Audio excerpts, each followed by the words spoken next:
So the Mercy meta is out and done, her nerfs have come through, and there's a few star characters that I feel like I want to talk about that are kind of showing up. And the first one I want to talk about today is Genji.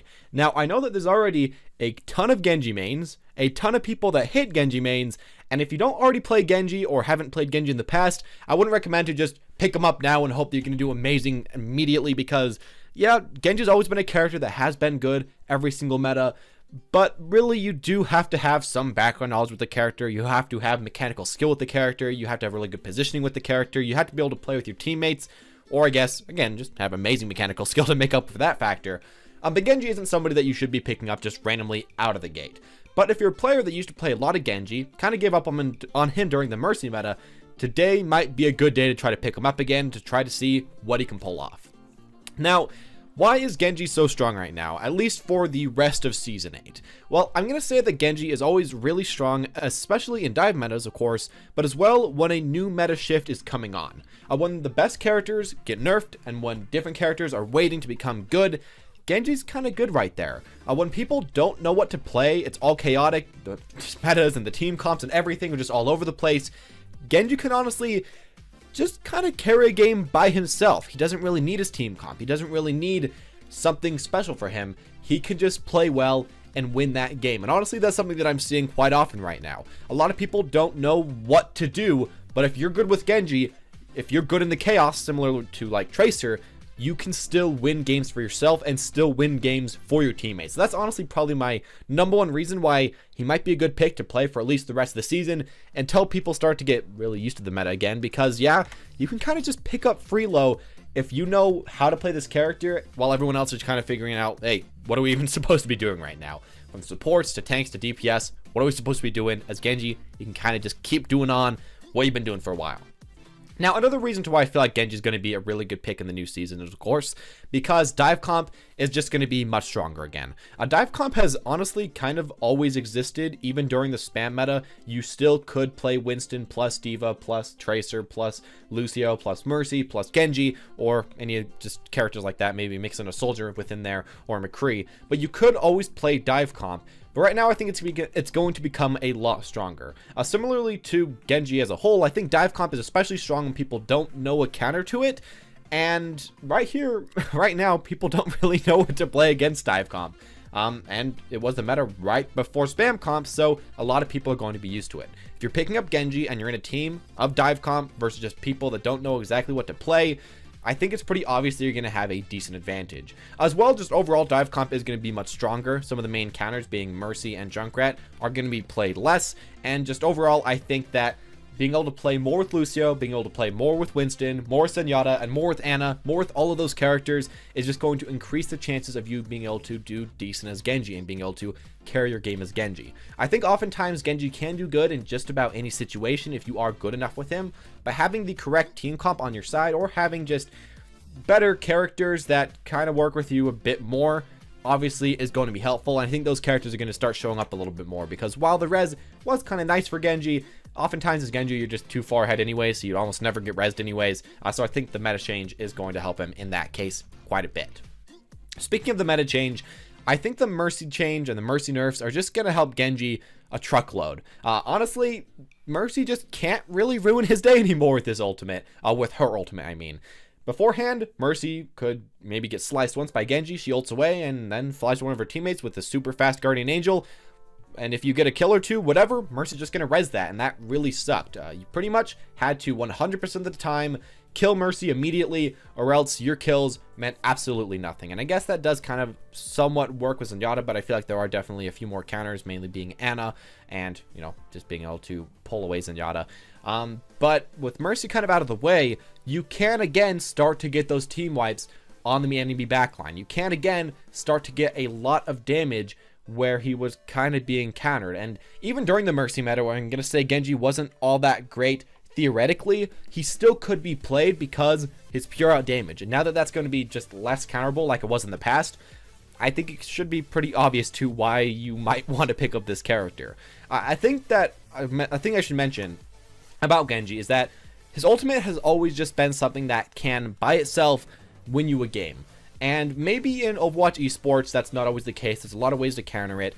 There's a lot of ways to play around it.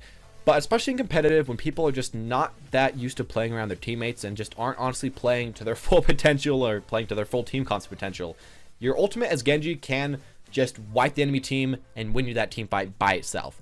With the Mercy ult, it kind of got rid of that ability to do that as Genji, especially if you weren't that perfect as this character and if you couldn't always get the kill on Mercy.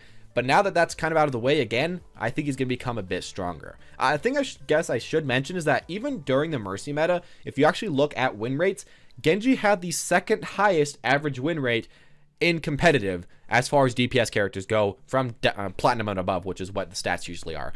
I think that should be a thing you keep in mind, that even when Genji wasn't in his best state, he was still strong just because of that ultimate, just because the outplay potential, and now that that's going to become even better, it's going to be a pretty good time to pick him up again. Something else I should also mention, I guess, about synergy with Genji is that now that Ana is hopefully back into the meta a little bit, on offense, I think Nano Blade's going to be a thing that you should try to pick up as much as you can again.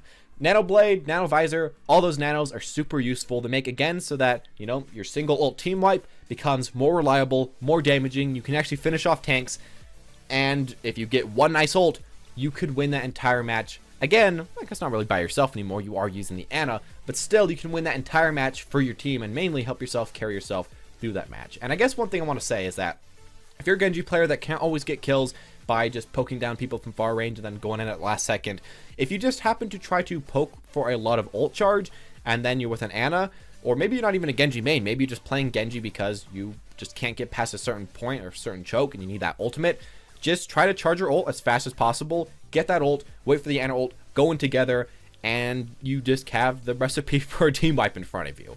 It's as simple as that, and that's something that shouldn't be underestimated about playing Genji in this new season. Nano ult is back.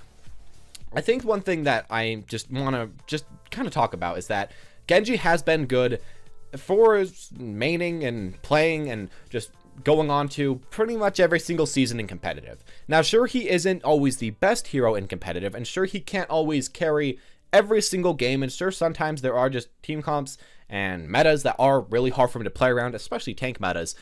But in most cases, you can pop off, you can get a lot of elims by yourself, and you can just finish off characters, which is obviously the most important thing to be able to do in this game. The thing you shouldn't do, though, I'm going to say right here and right now, is that you shouldn't play Genji if you completely suck at him. If you don't really know how to play him, and if you just want to pick him up because you hear that he's going to be pretty strong in this meta, I'd recommend don't bring him straight into ranked, because honestly, if you don't know where to be and when to be there, you are going to kind of be dead weight. If you can get nice ultimates, that by itself, I think, can often actually carry you out of certain elos, but I think especially like Masters Plus, that doesn't really happen way too much. So get some practice on him before you happen to get into that. So finally, one thing I want to say is that if you do decide to play this character in the new season, try your very best to duo queue with one of two type of players. Either a tank player that is playing D.Va or Winston, because you can jump in the enemy backline with D.Va or with Winston, target the enemy support, and sometimes as Genji you just can't finish off kills by yourself, but if you're going in with someone else, you almost always can, and you can reset out or reset your shift, or Swiss strike if you want to call it that, and kill the other support with the person helping you dive the backline. Or if you aren't going to do that, play with a Zenyatta or a Lucio player. Try to get one of those things every single game, because they essentially just allow for you to engage, for you to be healed from a far range, and as well, they just allow for you to dive a lot easier. I'm not going to say that I guess it's 100% necessary, but being able to play with a support or being able to play with a tank really can bring out the good in this character. And if you just have to play with a Reinhardt and a Orisa and a Roadhog every single game, I don't think that Genji can do nearly as good as he is really capable of doing when you can play this character in the best situation that you can get up for yourself. But anyways, that's all I'm going to get to say today about Genji and about playing him in Overwatch competitive. As far as, I guess, esports go, I think Genji is going to become just even better. Tracer and Genji have already been played all the time in esports. We see them on the highlights almost all the time because they're just good characters that can make outplays, that can get ultimates, that can just win games by themselves. And I think in competitive esports, we're just going to be seeing these characters even more, which I guess you could see as a positive or negative depending on, hey, do I like watching this character or not? But I mean, if you're watching this video, you probably like watching Genji, so I guess there's also that benefit coming to you as a Genji player in the near future. Anyways, as always, guys, thank you all for watching. Hope you enjoyed. If you did, make sure to leave a like, comment down below what you think about Genji. Is he going to be a really good pick this season, or is it going to be somebody that maybe counteracts him a little bit too much and he'll just be, again, a half decent pick? I'll press the subscribe button if you want to see any videos like this in the future, or press the notification button. But anyways, as always, guys, thank you all for watching and have a wonderful day.